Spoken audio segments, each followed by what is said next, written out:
இல்ல ஆக்சுவலா எனக்கு ஆரம்பத்துல எப்படி இருந்ததுன்னா டெலிவிஷன்ல வந்தா போதும் ம். அப்படின்ற ஒரு இது இருந்தது. ஏன்னா வெரி ஃபர்ஸ்ட் டைம் வந்து ஒரு மிமிக்ரின்னு ஒரு டிஃப்ரெண்டான ஒரு விஷயம் நம்மகிட்ட வந்தது.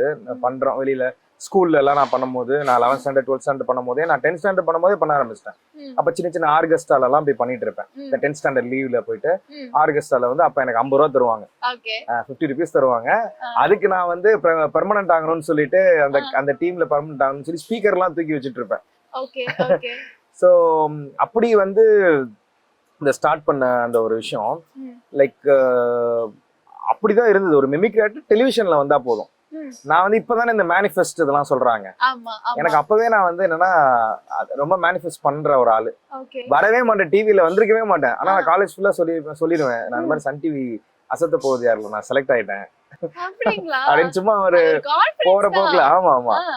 சும்மா சொல்லுவேன். எனக்கு அது வந்து நான் செலக்ட் ஆயிட்டேன், நான் கூப்பிட்டுருவாங்க. அப்போ வரைக்கும் எனக்கு எந்த கான்டாக்டுமே கிடையாது. ம். ஆனா நீங்க நம்ப மாட்டீங்க, அந்த சொல்லி பசங்கள்ட்ட எல்லாம் சொல்லி வித்தின் 1 மந்த்ல நான் சன் டிவில அசத்த போகுது யாருக்கு போனேன். உங்களுக்கு அந்த யூனிவர்ஸ் கொண்டு வந்து சேர்த்துச்சு. மேபி இருந்திருக்கலாம்.